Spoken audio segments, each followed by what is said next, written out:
اور مجھے نئی کتابوں، کاپیوں اور اسکول یونیفارم کی ضرورت ہوگی۔ مہربانی فرما کر 2000 روپے بذریعہ منی آرڈر جلد از جلد ارسال فرمائیں تاکہ ضروریات کی اشیاء خرید سکوں اور فیس بھی ادا کر سکوں۔ تمام دوست احباب میری کامیابی پر بہت خوش ہیں اور مجھے تحائف دے رہے ہیں۔ آپ سے تحفہ خود آ کر وصول کروں گا انشاءاللہ۔ امی جان کی خدمت میں آداب، بھیا اور بہنا کو بہت بہت پیار اور دعائیں۔ آپ کا فرما بردار بیٹا، اور یہاں پہ آپ نے نام نہیں لکھنا، الف بے جیم لکھنا ہے۔ یہ تھا پہلا خط، والد محترم کے نام، امتحان میں کامیابی اور رقم کا خط۔ دوسرا خط جو میں نے آپ کے لیے لکھا ہے وہ ہے والد صاحب کی طرف سے بیٹے کے خط کا جواب۔ اسی طرح آپ نے سٹارٹنگ کرنی ہے رائٹ ہینڈ پہ از کمرہ امتحان مورخہ، اور پھر اس کے بعد عزیزی سلامت رہو، دعا تمہارا خط ملا، آپ کی شاندار کامیابی پر گھر بھر میں خوشی کی ایک لہر دوڑ گئی۔ آپ کی امی اور بہن بھائی سبھی آپ کو مبارکباد دیتے ہیں۔ ہر کوئی اس موقع پر کوئی نہ کوئی تحفہ دینے کو تیار بیٹھا ہے۔ میں خود اپنی اور آپ کی امی کی طرف سے آپ کو ایک خوبصورت گھڑی بطور انعام دوں گا جو زندگی بھر آپ کو پابندی وقت سکھائے گی اور ہماری یاد دلائے گی انشاءاللہ۔ تمہاری خواہش کے مطابق مبلغ 2000 روپے منی آرڈر آپ کو استاد محترم کی معرفت ارسال کر دی ہیں۔ پیارے بیٹے، جی لگا کر پڑھتے جائیں، خدا نے آپ کو بڑا اچھا ذہن عطا کیا ہے۔ اگر آپ میری نصیحت آموز باتوں کو سامنے رکھیں گے تو انشاءاللہ ہر قدم پر کامیابی آپ کے قدم چومے گی۔ آپ کی امی اور بہن بھائی سبھی آپ سے ملنے کے لیے بےتاب ہیں۔ آپ اپنی آمد کی اطلاع دیں۔ آپ کی امی آپ کو بہت یاد کرتی ہیں اور شاندار کامیابی پر مبارکباد لکھواتی ہیں۔ آپ کے بہن بھائی بھی تمہیں بہت یاد کرتے ہیں اور آپ کے لیے دعا گو ہیں۔ رب ذوالجلال آپ کو اپنی امان میں رکھے اور ایسی بے پناہ کامیابی سے مزید نوازے، آمین۔ دعا گو الف بے جیم۔ یہ تھا دوسرا خط، والد صاحب کی طرف سے بیٹے کے خط کا جواب۔ تیسرا خط ہے چھوٹے بھائی کو تعلیم پر توجہ اور بری صحبت سے بچنے کا خط۔ آج کمرہ امتحان مورخہ، پیارے بھیا، سلام مسنون۔ مجھے آج ہی آپ کے دوست سے معلوم ہوا ہے کہ آپ اسکول باقاعدگی سے نہیں جاتے اور سرمائی امتحان میں فیل ہو گئے ہیں۔ کس قدر بری بات ہے، مجھے اس اطلاع سے جس قدر صدمہ ہوا ہے اس کا شاید آپ اندازہ نہ لگا سکیں۔ میرے بھائی، علم ایک ایسی دولت ہے جس سے نہ صرف فرد بلکہ قومیں عروج پاتی ہیں۔ علم زندگی بھر کام آتا ہے، آپ کے پڑھنے کی یہی عمر ہے۔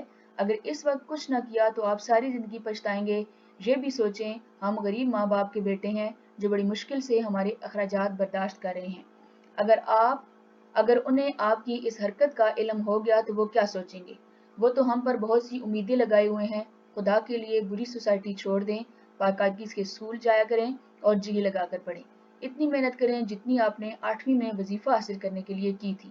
امید ہے کہ آپ میری باتوں پر توجہ دیں گے اور محنت کر کے میٹرک میں بھی وظیفہ حاصل کریں گے۔ جیسا کہ آپ کو علم ہے کہ کالج میں صرف ان طلباء کو داخلہ ملتا ہے جو 70% سے اوپر نمبر لے کر کامیاب ہوتے ہیں۔ اب اسی سے اندازہ کر لیں کہ آج کے دور میں تعلیمی مقابلہ کس قدر سخت ہے۔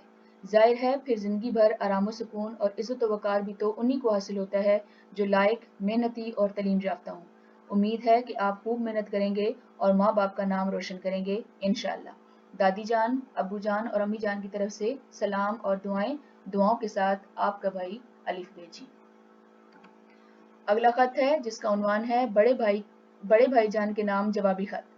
آج کمرہ امتحان مورخہ، یہ جو پہلے آپ کو خط میں نے پڑھ کے سنایا یہ اسی خط کا جواب لکھا جا رہا ہے جو چھوٹا بھائی اپنے بڑے بھائی کو دے رہا ہے۔ پیارے بھائی جان، سدا خوش رہیں۔ السلام علیکم۔ آپ کا گرامی نامہ ملا، آپ کی تحریر کردہ باتیں پڑھی، دل بے حد متاثر ہوا اور میں مارے شرم کے پانی پانی ہو گیا کہ آخر ایسے کیوں ہوا۔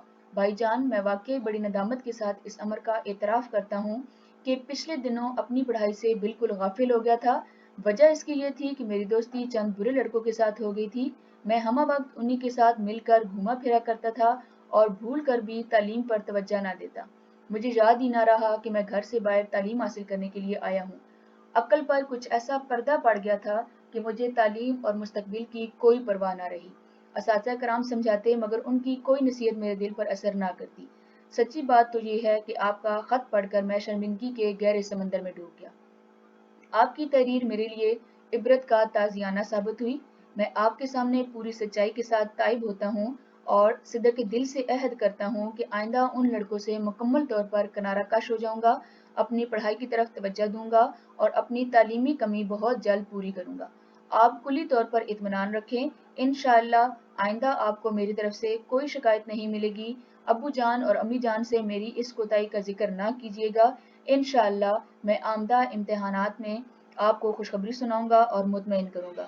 امی اور ابو کو دست بستہ سلام، بہن بھائیوں کو بہت پیار، وسلام آپ کا پیارا بھائی الف بیجی۔ اگلا خط ہے جس کا عنوان ہے چھوٹی بہن کو فضول خرچی پر نصیحت آموز خط۔ آج کمرہ امتحان مورخہ پیاری بہنا سلام مسنون، کل امی جان کی خط سے معلوم ہوا کہ تم اپنی ضروریات کو بڑھا رہی ہو۔ مجھے یہ سن کر انتہائی دکھ ہوا۔ تم جانتی ہو کہ ابا جان کے سوا گھر میں کمانے والا کوئی بھی نہیں۔ ہماری تعلیم و تربیت کے تمام اخراجات کے علاوہ گھر کا سارا بوجھ انہی کے کندھوں پر ہے۔ جو روپیہ ہماری تعلیم پر خرچ ہو انہیں اس سے ہرگز دریغ نہیں، مگر اس کا مطلب یہ نہیں کہ ہم ان کی کمائی سے من مانی کرتے پھریں۔ تم اپنی چادر دیکھ کر پاؤں پھیلاؤ، اپنی ضروریات کا اندازہ کرو اور جو اخراجات ضرورت سے زیادہ ہو انہیں ختم کر دو۔ گھر سے جو پیسے ملتے ہیں ان میں سے کچھ نہ کچھ بچا لیا کرو۔ اس طرح سے بچائی ہوئی رقم عید کے کپڑوں کے لیے تمہارے کام آ سکتی ہے۔ کفایت شعاری ایک اچھی عادت ہے اور جسے بچت کرنے کی عادت ہو جائے وہ کبھی محتاج نہیں ہوتا۔ امید ہے کہ تم آج سے میری باتوں پر عمل کرنا شروع کر دو گی۔ یقین جانو اس سے تمہیں بہت فائدہ ہوگا۔ سب اہل خانہ آپ کو یاد کرتے ہیں۔ دعا گو آپ کی بہن الف بیجی۔ اگلا خط ہے چھوٹی بہن کو کامیابی پر انعام اور حوصلہ افزائی کا خط۔ آج کمرہ امتحان مورخہ پیاری بہن دعا، تمہارا خط ملا، یہ پڑھ کر انتہائی مسرت ہوئی کہ تم نے میٹرک کا امتحان A1 گریڈ میں پاس کر لیا ہے اور اپنے اسکول میں دوسری پوزیشن حاصل کی ہے۔ تمہاری اس نمایاں کامیابی پر پورے خاندان میں خوشی کی لہر دوڑ گئی ہے۔ سارے عزیز و اقارب تمہاری لیاقت اور محنت کی تعریف کر رہے ہیں۔ امید ہے کہ تم آئندہ بھی محنت سے پڑھتی رہو گی۔ خدا کرے یہ کامیابی تمہاری آئندہ کامیابی کا پیش خیمہ ثابت ہو۔ عزیز ایمن، یہ حقیقت ہے کہ محنت کبھی رائے گاہ نہیں جاتی۔ جو کوئی محنت کرتا ہے کامیابی ضرور اس کے قدم چومتی ہے۔ میں اس موقع پر تمہیں دلی مبارکباد پیش کرتی ہوں اور ساتھ ہی ایک گھڑی انعام کے طور پر بھیج رہی ہوں۔ امید ہے کہ تم گھڑی پہن کر بہت خوش ہوگی۔ یہ تمہیں پابندی وقت اور باقاعدہ پروگرام کے تحت پڑھائی کرنے میں مدد دے گی۔ خوب جی لگا کر محنت کرو۔ میری پرخلوص دعائیں تمہارے ساتھ ہیں۔ سب گھر والے آپ کو بہت مبارکباد دے رہے ہیں۔ خدا آپ کا حامی و ناصر ہو، آمین۔ تمہاری باجی الف بیجی۔ اس کے بعد ہے چھوٹے بھائی کو فیشن پرستی سے گریز کا خط۔ آج کمرہ امتحان مورخہ برادر عزیز سلام مسنون، آج ہی امی جان کا خط آیا ہے جس میں انہوں نے لکھا ہے کہ تم فیشن پرستی کے دل دادا بن رہے ہو۔ برادرم، تمہیں تعلیم حاصل کرنے کے لیے اتنی دور بھیجا ہوا ہے۔ گھر کے حالات تم اچھی طرح جانتے ہو کہ والد محترم کس قدر دقت سے ہمارے تعلیمی اخراجات برداشت کر رہے ہیں۔ معلوم ہوتا ہے کہ ٹیلی ویژن اور انٹرنیٹ نے تمہیں اپنی طرف راغب کر لیا ہے جن سے فیشن پرستی عام ہو رہی ہے۔ تمہیں چاہیے کہ باقاعدگی سے نماز پڑھو، جی لگا کر تعلیم حاصل کرو، اسلامی قدروں کو اپناؤ اور سادگی اختیار کر کے اعلیٰ تعلیم حاصل کرو تاکہ اپنا اور اپنے خاندان کا نام روشن کر سکو۔ یوں ملک و ملت کی خدمت سے دنیا و عاقبت میں سرخروئی حاصل کرو۔ امید ہے کہ تم اس پر عمل کرو گے۔ ابو جی اور امی جان کی طرف سے پیار، وسلام تمہارا بھائی الف بیجی۔ اگلا خط ہے بڑے بھائی کے نام امتحان کی کارکردگی اور روزانہ کے پروگرام کا خط۔ اسی طرح آپ نے سٹارٹنگ لینی ہے۔ آج کمرہ امتحان مورخہ محترم بھائی جان سلام مسنون، امید ہے کہ آپ بفضل تعالیٰ خیریت سے ہوں گے۔ آپ کو یہ پڑھ کر از حد خوشی ہوگی کہ میں اپنے اسکول کے ششماہی امتحان میں نمایاں پوزیشن سے کامیاب ہو گیا ہوں۔ انگریزی میں چند نمبروں کی وجہ سے دوسری پوزیشن آئی ہے۔ امید ہے کہ سالانہ امتحان میں یہ کمی بھی دور ہو جائے گی اور اول پوزیشن لوں گا۔ اب موسم ٹھیک ہو گیا ہے اور ہاسٹل میں پڑھائی کا ماحول بھی بن گیا ہے۔ اسکول سے آنے کے بعد کھانا وغیرہ کھا کر چند منٹ آرام کرتا ہوں، پھر کھیل کے میدان میں چلا جاتا ہوں۔ وہاں سے واپسی پر نماز ادا کرنے کے بعد پڑھنے بیٹھ جاتا ہوں۔ اسی طرح رات کا کھانا کھانے کے بعد تھوڑی دیر چہل قدمی کرتا ہوں اور پھر نماز ادا کر کے پڑھائی میں مصروف ہو جاتا ہوں۔ یوں رات گئے تک پڑھتا رہتا ہوں۔ آپ فکر نہ کریں، میں انشاءاللہ آپ کی امیدوں پر پورا اتروں گا اور بورڈ میں اول پوزیشن حاصل کروں گا۔ دعا کریں کہ رب جلیل مجھے ثابت قدم رکھے اور صحت اور ہمت عطا فرمائے، آمین۔ ابو جان امی جان کو سلام اور بہنا کو ڈھیروں پیار، وسلام آپ کا پیارا بھائی الف بیجی۔ اس کے بعد ہے بڑی بہن کے نام خیریت کا خط۔ آج کمرہ امتحان مورخہ اچھی آپی السلام علیکم، آپ جب سے گئی ہیں آپ نے کوئی خط نہیں لکھا۔ امی جان پریشان ہیں اور ابا جان بھی فکر مند ہیں۔ یہ تو بتائیے کہ آپ خط لکھنا کیوں بھول گئی ہیں؟ کیا سسرال والے اتنی محبت کرتے ہیں کہ ہم بہن بھائی بھول گئے ہیں؟ اچھی اپی خدا کرے کہ آپ کو وہاں اتنا پیار ملے کہ واقعی ہمیں بھول جائیں، پھر بھی کبھی تو یاد آیا ہی کریں گے۔ برائے کرم واپسی ڈاک اپنی خیریت کا خط لکھیں تاکہ ہمیں اطمینان حاصل ہو۔ دولہا بائی کی خدمت میں سلام عرض کریں، امی اور ابو سب کو بہت یاد کرتے ہیں۔ امی اور ابو سب آپ کو بہت یاد کرتے ہیں اور کہتے ہیں کہ اگر وقت ملے تو دسمبر کی چھٹیوں میں آ جائیں، ہم سب شدت سے آپ کے منتظر ہیں۔ سب اہل خانہ کی طرف سے آپ سب کو سلام اور دعائیں، دعا گو آپ کی بہن الف بے جی۔ یہ تھے خطوط آپ کے لیے، امید ہے کہ آپ کو سمجھ آ گئے ہوں گے۔ ٹاپک کو اچھے طریقے سے پڑھیں گے تو اس کی جو درمیان والی تحریر ہے وہ لکھنی آپ کو اچھی طریقے سے آ جائے گی۔ جہاں رہیں خوش رہیں، اپنا بہت سا خیال رکھیں، دعا میں یاد رکھیں۔ اللہ